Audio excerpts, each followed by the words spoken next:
Welcome to Town Talk on News Talk 1230 WFVA.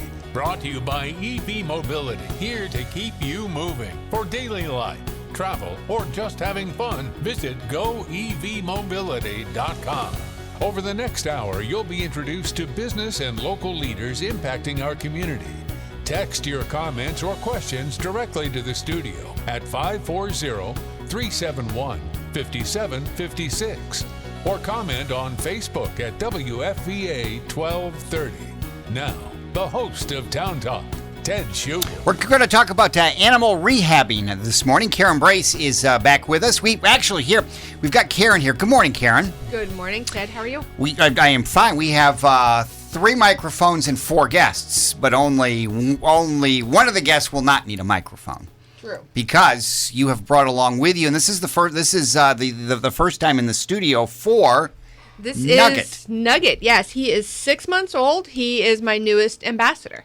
So I thought it would be fun to bring him along to terrorize you today. Yes, he is, and he is already doing that. But Nugget is here, and we'll learn more about him in just a second. Also in the studio with us is Tim O'Hara, who I just met. Tim, great to meet you. Great to meet you too, Ted. Good to have you here. You're involved with the education programs, and we'll hear from you during the hour. And Espen, who's an apprentice, is also here. Espen, it's great to meet you. It's good to meet you too. Good morning. So, Karen, you have brought Nugget. What's the story on Nugget? I guess is going to be one of your, as you said, he's one of your ambassadors. What's Nugget's story?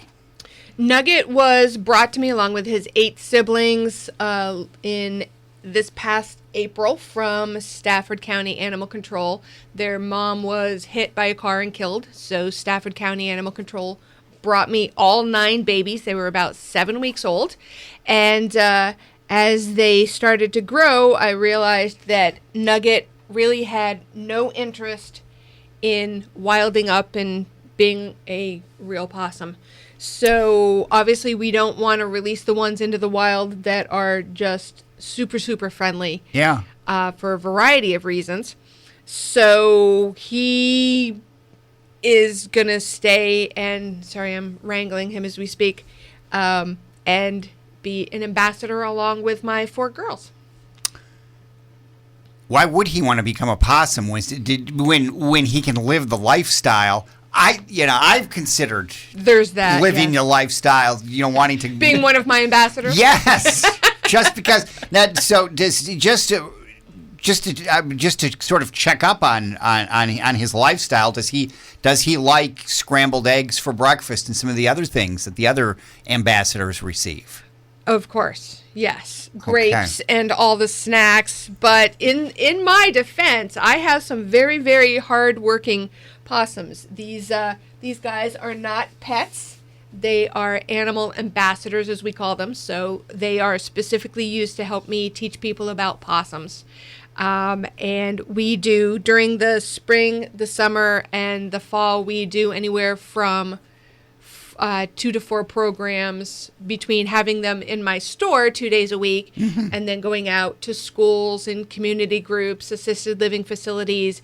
These guys are out anywhere from 2 to 4 times a week. So they are some hardworking marsupials. I hear about these hardworking marsupials all the time, too, from people who've been part of your programs. And what a great... I remember when all this started, and this just continues to grow, and just the education that you've been able to provide the community has really been valuable, Karen. Yeah, we started, me and the possums, started Awesome Possums doing education with them in April of 2019, and you're right, just continued to grow and grow, as has the cadre of ambassadors, much to my husband's chagrin. You mentioned the store. You're on William Street in downtown Fredericksburg. Awesome Possums. Possibilities, actually. I started a retail store in March of this year. It's 211 William Street. It's called Possibilities. All sorts of fun wildlife and nature-related gift items. Tons of amazing local art.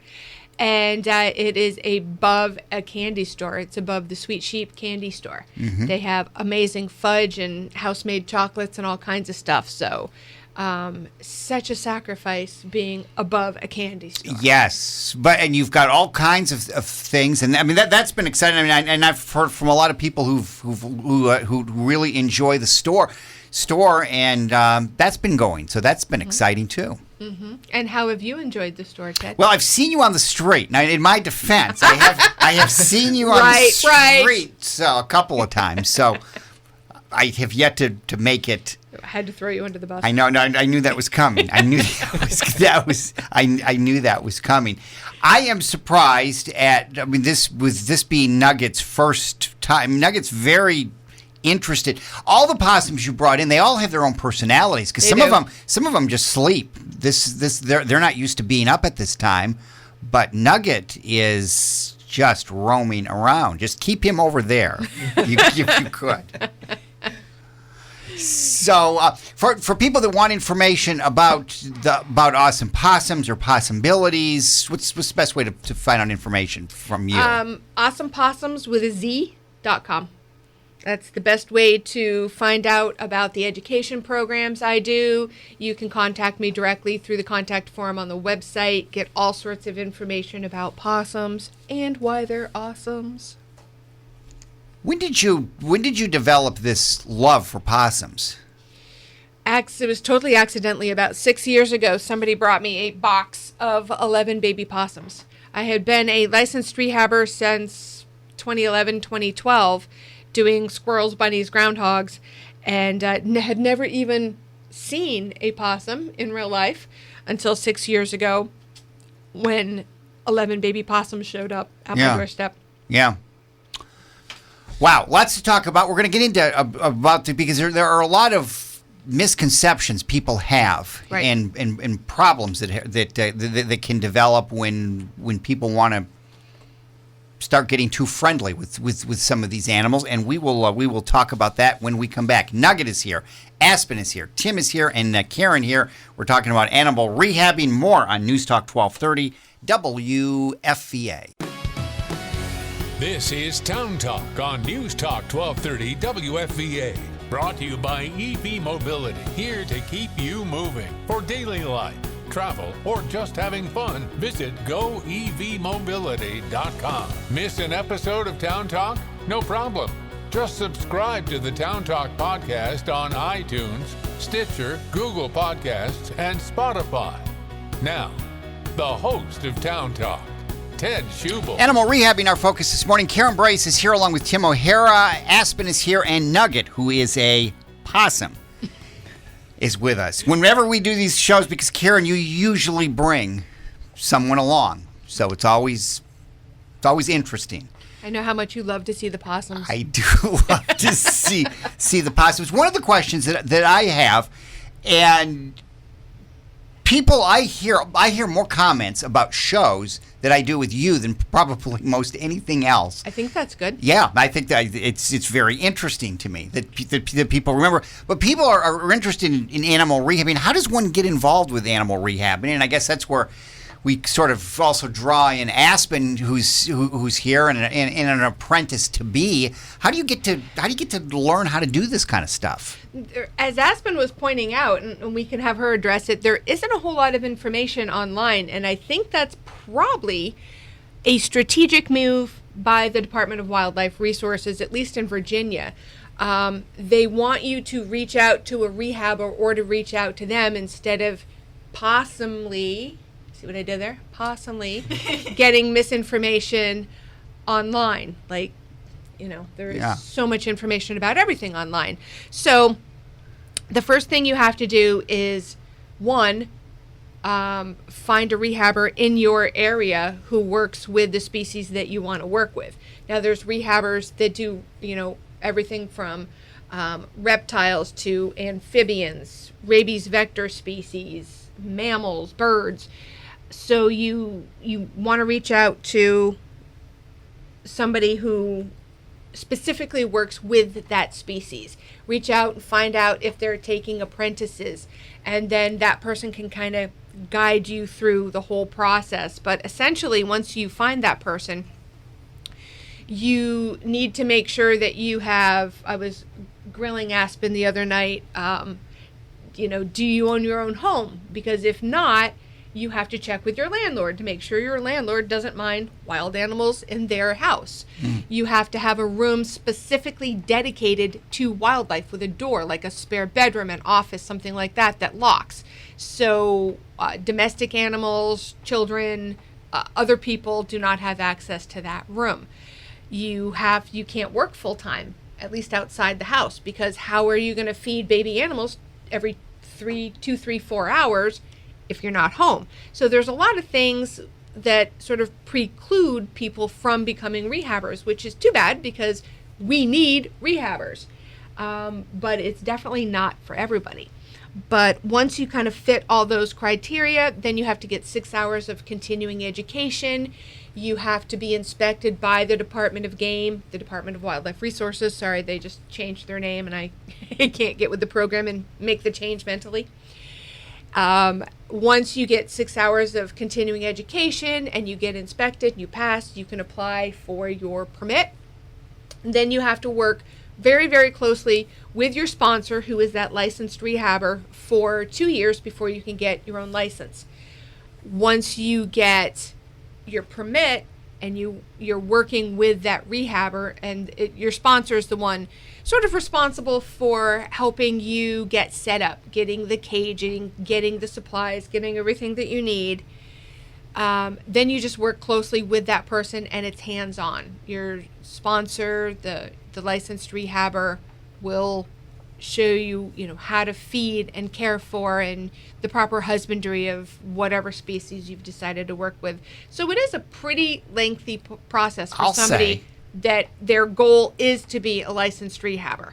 This is more than just I like animals and I want to take care of them. And a lot of people think, even I always get, do you take volunteers? And even that is not a simple process, because it's not like just going to your local animal shelter or ASPCA and filling out some paperwork and maybe taking some training classes. You also, even just to volunteer with wildlife, have to be approved through the state of Virginia. So the state of Virginia is very serious about not just everybody handling wildlife, and we'll talk about some of the reasons why that is. Yeah. No, I would never have guessed. As you, we've talked about this before. As you go through the list of requirements, it is pretty. It's very. I mean, it covers a lot of areas, and I guess for good reason, because you're talking about animals, and it shows that the state is serious about that. Right. Exactly. So, Aspen, you haven't been scared off, I guess. No, I have not. I'm very excited about this opportunity. So is this something that as you grew up, and this is something you've always wanted to do? So I've loved animals since I can remember. Like, growing up, I was always outside playing with bugs and all that stuff. And so I really took a liking to reptiles a couple years ago. And so, I had my own reptiles, and I wanted to be a wildlife rehabber when I was like 15, but legally I can't do that, and you have to be 18 to even get an apprenticeship. So I very patiently waited, and now I'm 18. I'm super pumped to be here and have this experience. And when, like you say, Karen, there is a need for this, but there's also it's good that you're able to sit down with someone and lay it out to say, if you want to do this, there are some things that you've got to abide by. Right, and not only is it a huge time commitment for the person who's interested, but it's a huge time commitment for the rehabber. It is not easy getting somebody through all of those steps, and rehab season. Rehabbers and wildlife centers are ridiculously busy. So it really takes a lot of time out of the people at the wildlife centers and the home-based rehabbers like I am. It takes a lot of time to bring somebody on. So I want to make sure that whoever claims to be interested is really interested before I spend all that time with this person. Sometime we need to do a show with your husband, because Lord. I think he in some ways, good luck with that. He's the hero in all of this. I just can't imagine. Might be stretching things a little. How many? So, as far as how many animals right now are you at this moment rehabbing?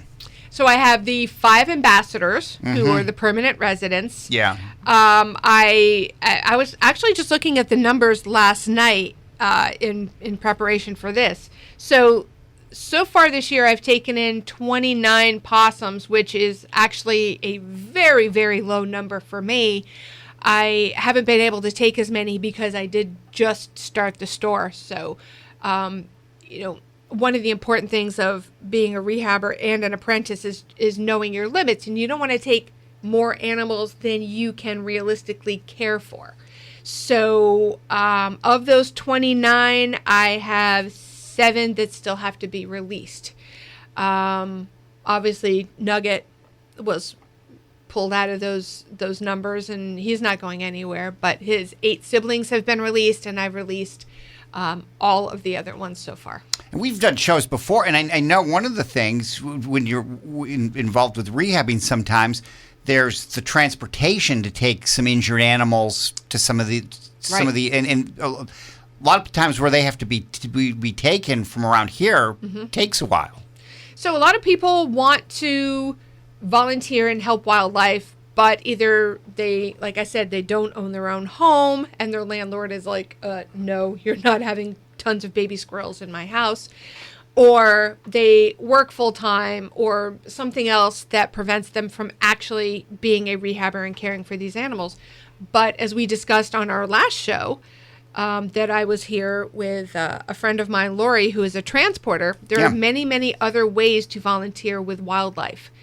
And the Wildlife Rescue League up in Northern Virginia, they're virtual. You can be on a committee. You can be a transporter and take these animals from a rehabber to a vet, or from a vet to a rehabber, or something along those lines. You can help out on the wildlife helpline, taking calls and sort of helping the public figure out what to do with this animal that they've found. So there's a lot of different ways to volunteer, even if you can't be a rehabber, because I know, Ted, this is going to surprise you, but not everybody wants these little stinky baby animals in their homes. What? I know, it's crazy. What? I can't imagine. Another way you can get involved is the route that is Tim is involved with programs, and I guess that's how you two have collaborated on things. Exactly. Tim and I met on Earth Day, actually, at Old Mill Park. I was doing an event there with the possums, and he came up and introduced himself and told me about the programs that he's done and said, hey, if you ever need help. And I am smart enough to never turn anybody down that offers to help. So he has some great programs that he does, and I will shut up and let him talk about those. So talk about some of your programs, Tim. So I got into doing educational programs when I lived in Nebraska. I worked for a place there called Fontenelle Forest Nature Center, and that was my full-time job. Was 40 hours a week. I was doing educational programs primarily for elder care facilities, nursing homes, assisted living, places like that. So when we moved here to Fredericksburg, I started my own business called Dispatches from the Forest, because I had found out nobody was doing that kind of thing. Nobody was offering those types of programs.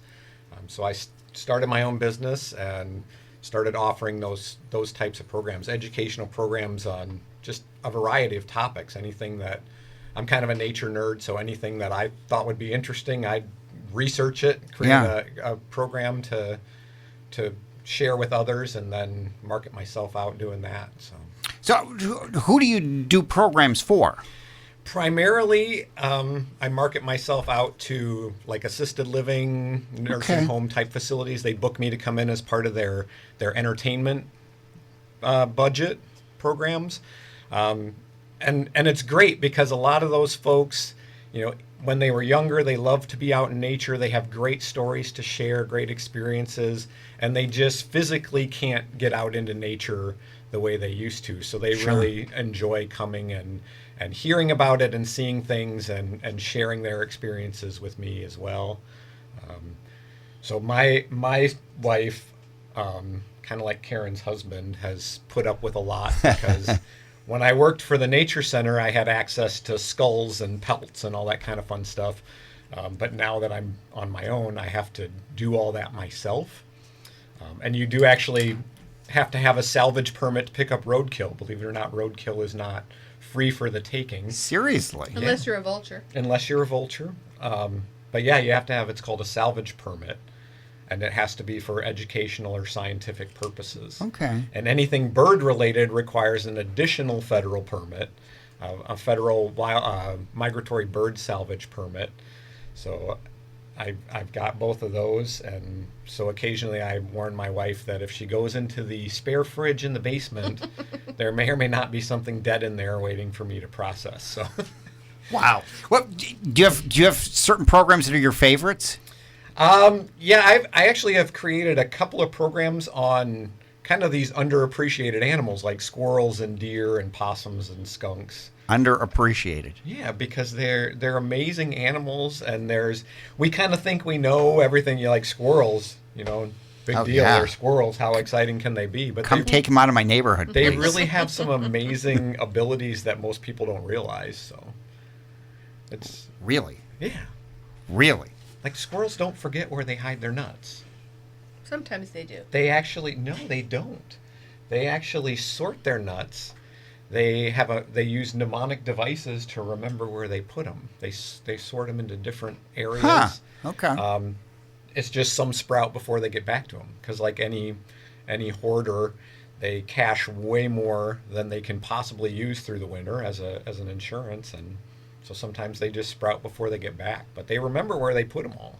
You Dispatches from the Forest, you Yep. said is the name. If Dispatches. someone wants to get in touch with you, what's the best way to do that? I'm on Facebook, Dispatches Okay. from the Forest. My email address is dispatchesfromtheforest@gmail.com. Okay.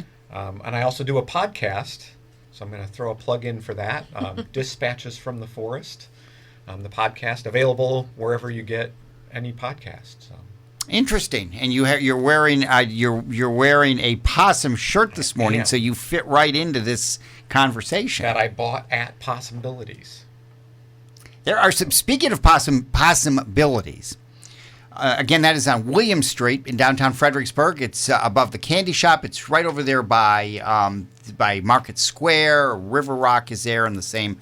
In that same neighborhood, and if you're interested in animals and a lot of things that we're talking about today, check out Possibilities in downtown Fredericksburg. Karen Brace here, Tim O'Hara here, Aspen is here, and Nugget, who is a possum, is here this morning. We have retired.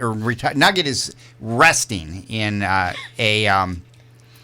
I'm thinking that you looked at me funny. I am thinking that Nugget retired for the morning to sort of maybe rest. That was where I was using the retired term. Nugget retired temporarily because he was being obnoxious and driving me crazy. Yes, he was. More coming up on News Talk 1230 WFPA. We're going to get into some things because there are a lot of misconceptions, Karen, in a lot of areas where a lot of us think, I know how to do things, and there are things that we don't know, and there are things legally we can't be doing, and we're going to talk about that when we come back on News Talk 1230 WFPA. It's 8:31. I had the radio on. I'm listening to Talk done right. News Talk 1230 WFVA Fredericksburg, a Centennial Broadcasting station.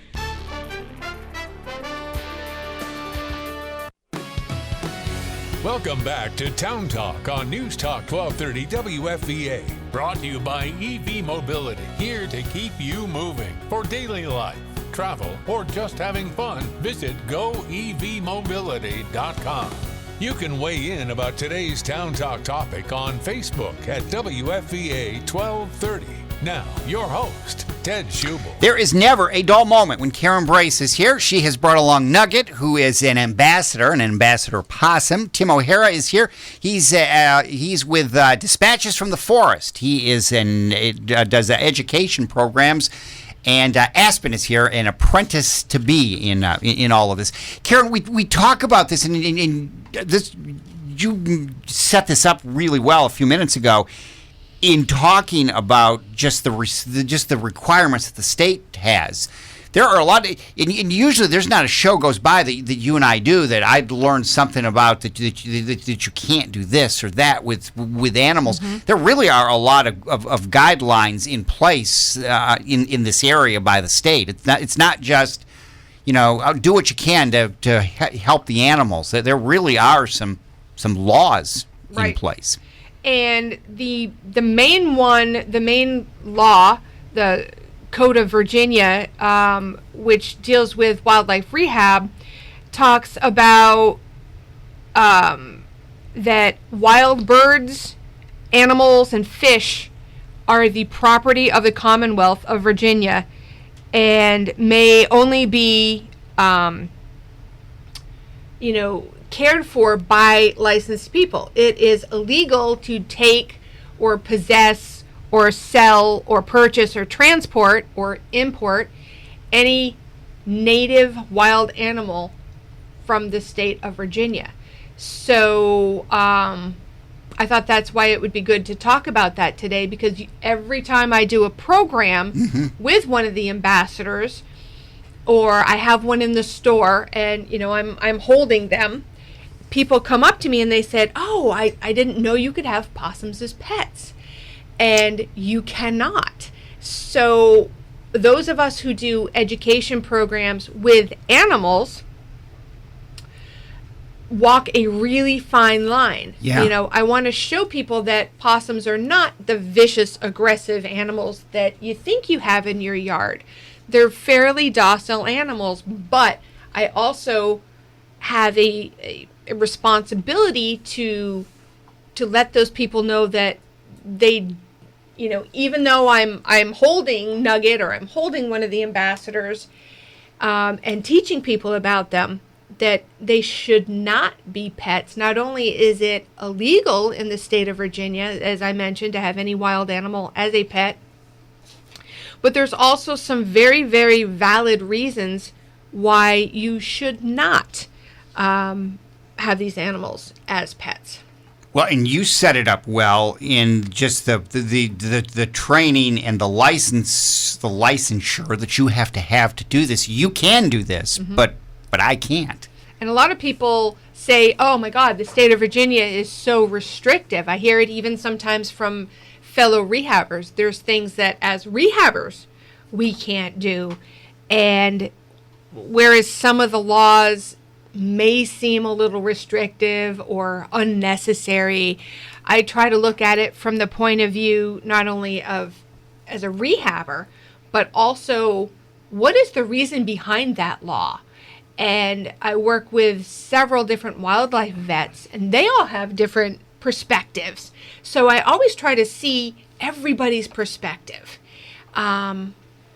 which is sometimes tricky, but I think it's important to really understand, because we all work together. The people who do the permits, the conservation police officers who used to be called game wardens, the rehabbers, the animal control folks, the public, and wildlife vets. We all work together.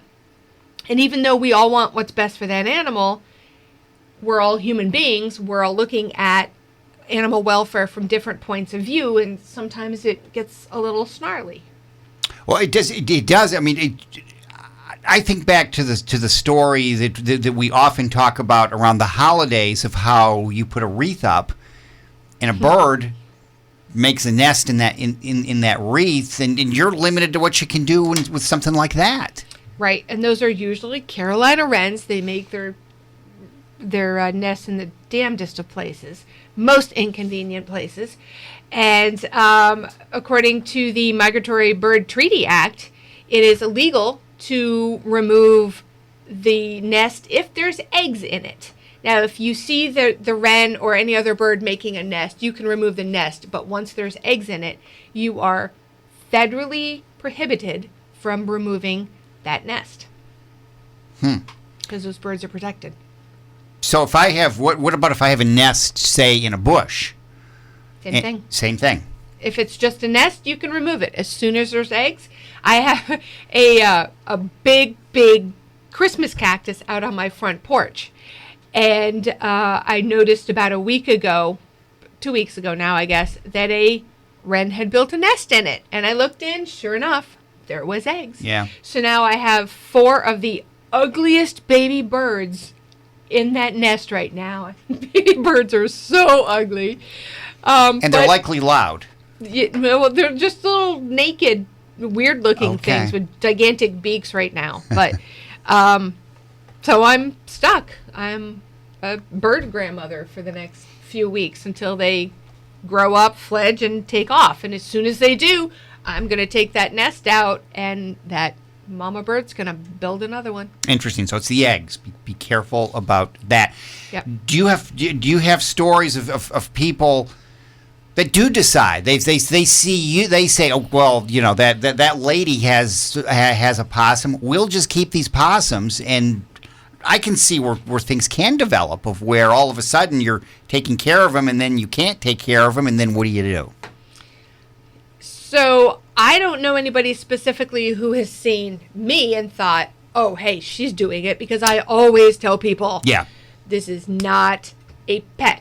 And I explained that even though I'm already a licensed rehabber, in order to keep and, quote, exhibit these animals, I had to go through extra state and federal licensing. In fact, just yesterday, I'm at the store. I get a call from the USDA inspector, who's the USDA that issues our federal permits to have these animals. She's like, hey, I'm at your house, here to do your yearly unannounced inspection.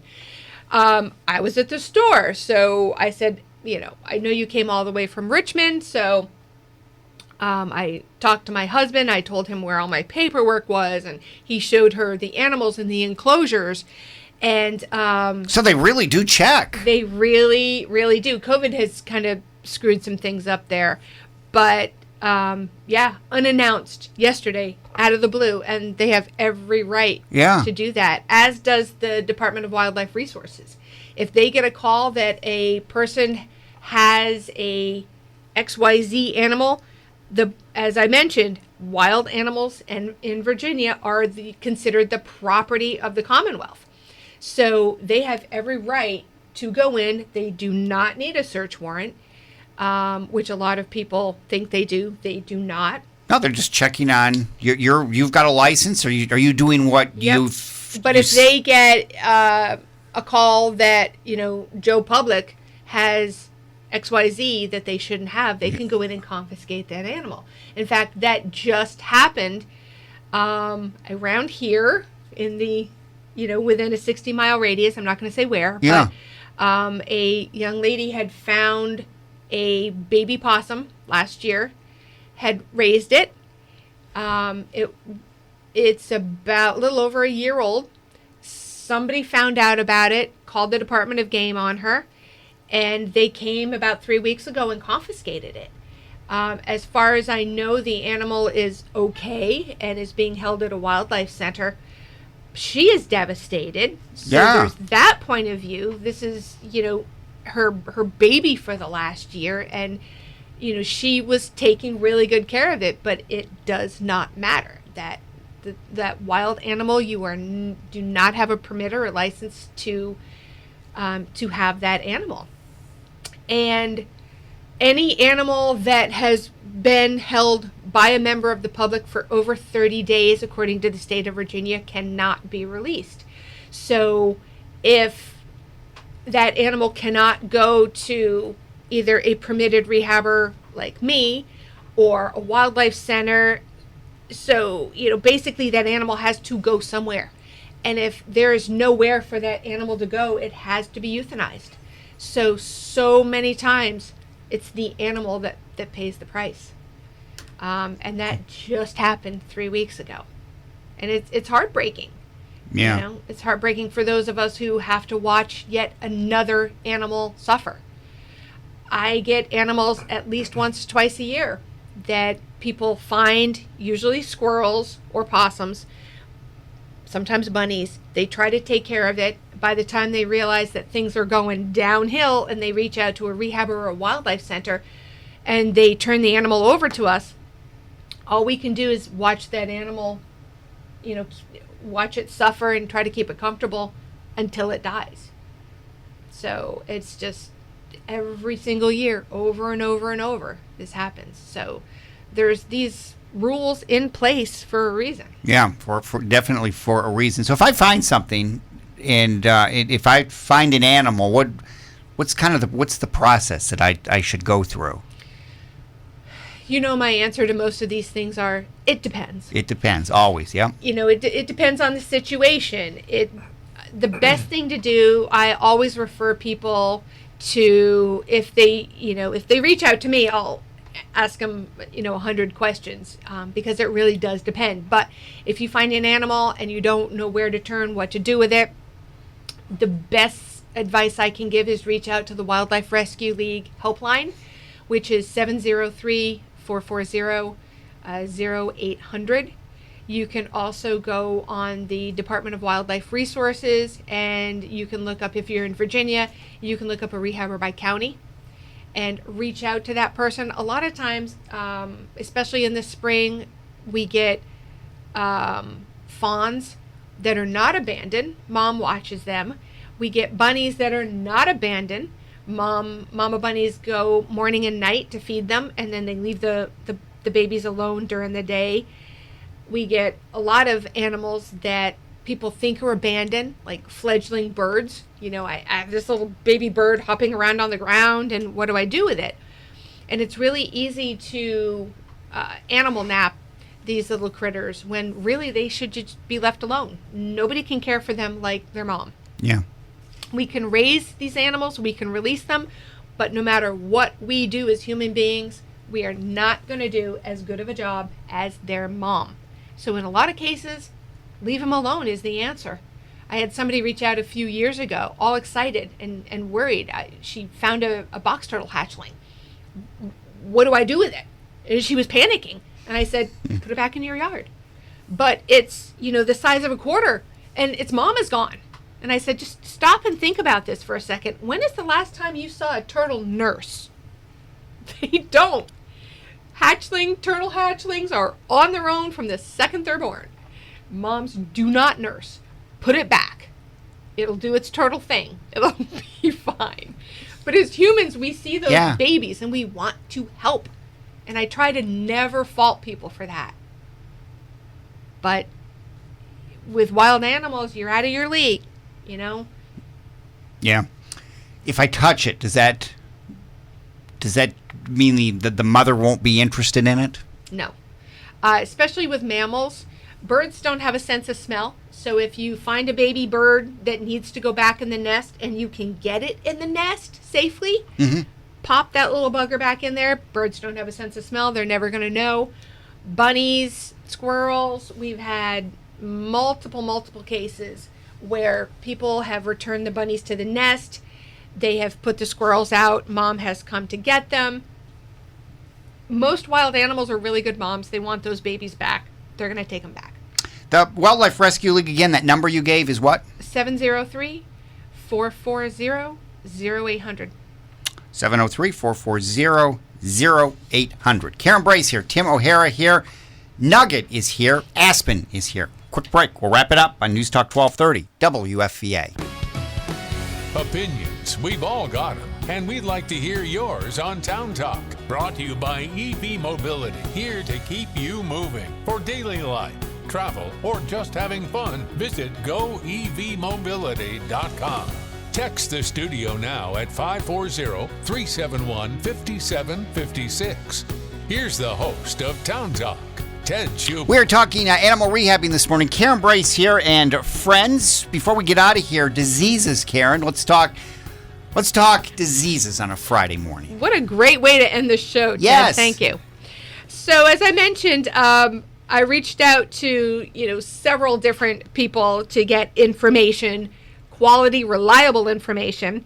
And Jen from Dr. Jen, vet up at Blue Ridge Wildlife Center, asked me to point out that wildlife have a lot of things, of bacteria, diseases, things in them that can be transferred to human. They're called zoonotic diseases. So they can have rabies, they can have tuberculosis, tularemia, salmonella, fleas and ticks, obviously. And, fleas and ticks can carry an entire host of nasty things with them. Parvo and distemper from raccoons are not zoonotic, but they can be extremely dangerous to unvaccinated pets. mange as well from raccoons and foxes. So if, you're finding these baby animals and, they're cute and they're cuddly and they need help and I'm going to bring it in and love it and hug it and call it George and raise it and it's going to be my pet and sleep in my bed and all sorts of things that I've heard, not a good idea if for no other reason than they can have all kinds of yucky things. So you have to be very, very careful. And that's another reason that these laws are in place, because as a wildlife rehabber, we're told wear gloves, clean your areas and be very careful with your animal husbandry. So, all animals, including us, have bacteria and things like that. You just have to be very careful. One thing that I especially want to point out is everybody loves baby raccoons and they like to feed raccoons, and you have raccoons coming up on your porch and they like little peanut butter sandwiches and I can hand feed them every night. Raccoons have a version, their own very special version of roundworm called, it's got a big long fancy name, Balis ascaris, but it's basically raccoon roundworm. It's nasty. If a human or other animal gets it, the roundworm has a very predilection for nervous tissue. And it's looking for the intestine of a raccoon. But if it gets in a non-raccoon animal, it tends to go to the brain. Our brain, potentially. And it cuts holes through the brain in the process of looking for, it's disgusting, where the raccoon intestine, so it can get into our brain. Yeah. These holes that it causes can cause a variety of neurological signs depending on where the larval tracts are. So it can cause blindness, severe disability, and even death. So be careful. Heck of a way to end the show. Right. But, please just know that keeping wildlife as pets or even keeping them with the intent on releasing them, it's not good for the animal. It can potentially not be good for the human. Any pets that are in the house, and it is illegal. The Department of Wildlife Resources has the discretion to charge somebody. You can get a fine of up to $250. It is, if you are caught, it is a Class 3 misdemeanor to possess wildlife without a permit. Again, we talked about any animal that's kept by a non-permitted person for over 30 days cannot be returned to the wild. So it may be euthanized.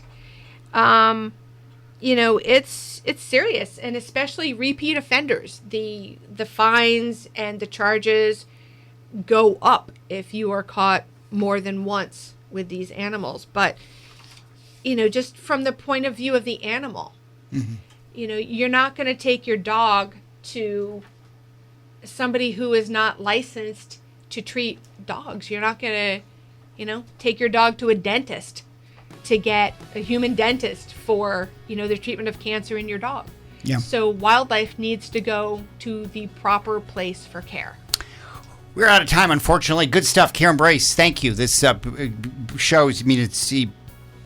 Learn what you're dealing with, and there are things in place. Karen, thank you. Always good to see you. We'll see you soon. Tim O'Hara, great to meet you, Tim. Again, it's Dispatches from the Forest. Yes, sir. And we'll do more with you. Aspen, good luck with you and be as an apprentice to be. And Nugget, it was good to meet Nugget. Thanks for Thank you. listening to Town Talk on News Talk 1230 WFVA. Brought to you by EV Mobility, here to keep you moving. For daily life, travel, or just having fun, visit goevmobility.com.